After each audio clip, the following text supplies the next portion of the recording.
প্রিয় দর্শক, আমাদের টিভি নাটকের জনপ্রিয় একজন অভিনেতা সিদ্দিকের উপর বেশ কয়েকজন আমাদের বীর সন্তান, কৃতি সন্তান, যারা আগামীতে নাসায় চাকরি করবে, নাসায় কাজ করবে, মঙ্গল গ্রহে যাবে, এরকম কয়েকজন মেধাবী কৃতি সন্তান তার উপর জঘন্যভাবে আক্রমণ করেছে। এবং সেই আক্রমণের ভিডিওটা আমরা কিছু অংশ একটু দেখে নেই, তারপর আমরা পরবর্তীতে কথা বলবো।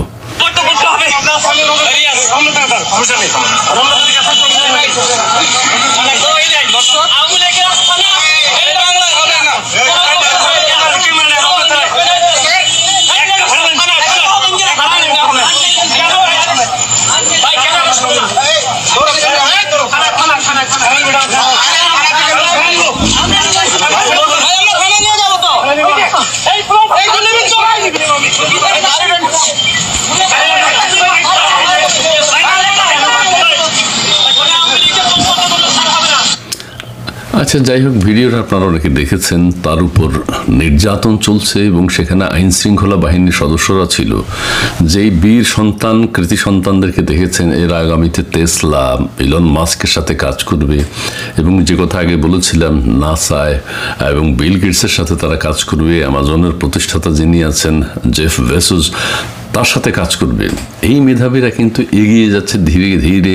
গত 8 মাসে আমরা দেখেছি যেই ধরনের ভাঙচুর, ন্যাক্কারজনক ঘটনা ঘটেছে রাষ্ট্রের পৃষ্ঠপোষকতায়।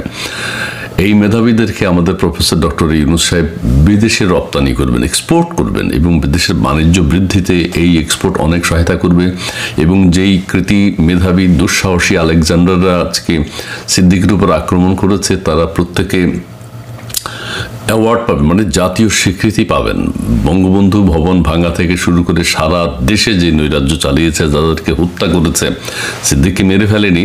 যাই হোক, সিদ্দিককে মেরে ফেলেনি, সেই কিছুটা বীরত্ব কম আছে, বীরত্ব কিছুটা কম। পিটিয়ে হত্যা করাটা স্বাভাবিক ছিল, কিন্তু করে নাই তারা। কারণ হচ্ছে যে তারা চিন্তা করেছে যে আইন শৃঙ্খলা রক্ষা বাহিনীর কাছে দেই, কিন্তু আইন শৃঙ্খলা রক্ষা বাহিনী কোনো ভূমিকা পালন করে নাই, সেখানে উপস্থিত ছিল। তো আমাদের এই কৃতি সন্তানদেরকে নিয়ে আমরা এখন অনেক আশাবাদী। আমাদের অনেক আশার কাজ তারা করেছেন দেশের মানুষকে, এবং তাদের বাবা মা আজকে আনন্দিত, মিষ্টি বিতরণ করছেন যে আমাদের সন্তান যে রাস্তাঘাটে ধরে মারামারি করতে পারে, বীর যোদ্ধা, বীর বিক্রমে তারা এগিয়ে যেতে পারে। তাদের পাড়া প্রতিবেশী, আত্মীয় স্বজনরাও তাদেরকে নিয়ে গর্ব করবে। যারা চিৎকার করে কথা বলছেন, এবং এই গর্ব তারা কোথায় রাখবেন? হয়তো তারা, আমি যেটা বলতে চাই, অন্য কোনো দেশেও যদি এইভাবে মব কালচারের জন্য কিছু লোকজন দরকার হয়, সেটা বাংলাদেশ থেকে নিতে পারে। বাংলাদেশ থেকে আমাদের ডক্টর ইউনূস সাহেবের সাথে যোগাযোগ করাটা খুব ভালো হবে। যে আপনার দেশে তো আমরা দেখতে পাচ্ছি, হ্যাঁ, লোকজনকে খতম করা, পিটিয়ে মারা কোনো ব্যাপারে নেই। এক্সপার্ট কারা, এক্সপার্টিজম কাদের মধ্যে আছে, সেই সব মেধাবী সন্তানদেরকে আমাদেরকে একটু সাপ্লাই দেন, তাহলে আমাদের প্রচুর বৈদেশিক মুদ্রা অর্জন করা সম্ভব হবে। এবং অভিনেতা, অভিনেত্রী শুরু করে সাধারণ মানুষ, দেশের পক্ষের মানুষ, মুক্তিযুদ্ধের চেতনার পক্ষে মানুষ, আওয়ামী লীগের লোকজন, যেই কারণে হোক, আমরা এদেরকে বাদ দিয়ে এক পরিবার গড়তে চাই।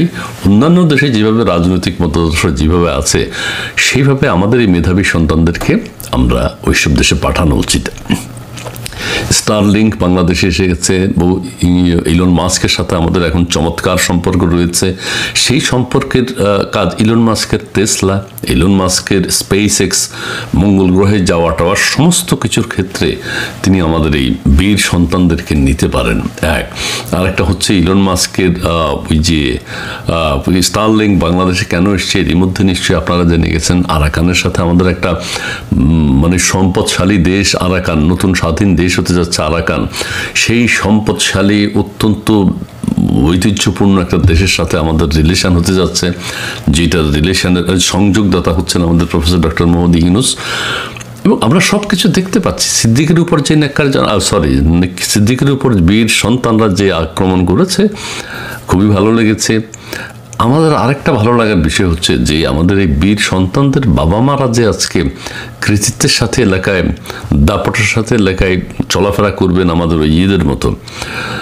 বীর সন্তান আরও রয়েছেন, নাহিদ ইসলাম, আসিফ মাহমুদ, সজীব ভূঁইয়া, ওদের বাবা মায়ের মতো ওদের বাবা মা যেখানে যায় আজকে রেসপেক্ট পাচ্ছে, সামনে কেউ থাকে না, রাস্তা খালি হয়ে যায়, সেই ধরনের বীর সন্তান তাদের বাবা মা কৃতিত্বের সাথে রাস্তাঘাটে চলাফেরা করবেন, দাপটের সাথে চলাফেরা করবেন, কারণ তার সন্তান বাংলাদেশে বীরত্ব দেখিয়েছে, অভিনেতা অভিনেত্রীদের উপর আক্রমণ করতে পারে, সাধারণ মানুষকে মেরে ফেলতে পারে। এই সাফল্য রাখবেন কোথায়? তাদের জন্মদাতাদের জীবন সার্থক হয়েছে সন্তানের কারণে। ধন্যবাদ।